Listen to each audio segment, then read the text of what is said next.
पीछे वरवा बाबा के सागरवा पुरई निहालरी दे मोरे पीछे वरवा बाबा के सागरवा पुरई निहालरी दे से सगरे उतरे हैं लड़ी ले दू हे रामा ठाड़ी दोपहरी नवा ऐसे सगरे उतरे हैं लड़ी ले दूल रामा बैठी दोपहरी नवा भीतरा से निकरी है बेटी कवनी रानी पूछन लागी है रात कौनी नी मैया के उलरू से दुलरू कवन बाहिनी सग भाय कमुनी बनी जिया चल उब सुंदर के करेन सगरे नहाओ कवनी बनी जिया चल उब सुंदर के करेन सगरे नहा अपनी नी मैया के उलरू से दुलरू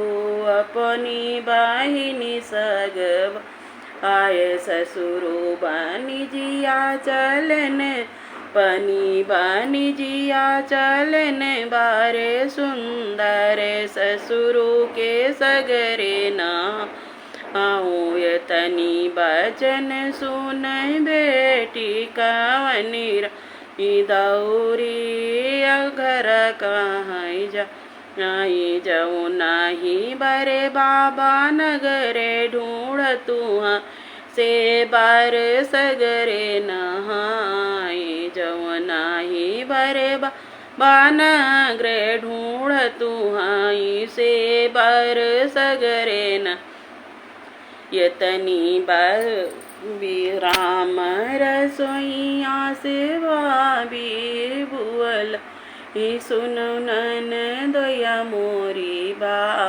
ती जल्दी से डोलिया फांदो नन दोइया लई जाओ बैरनी हम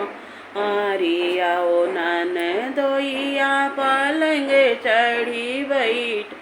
पूछो बेयली के पान जल्दी से डोलिया फांदाओ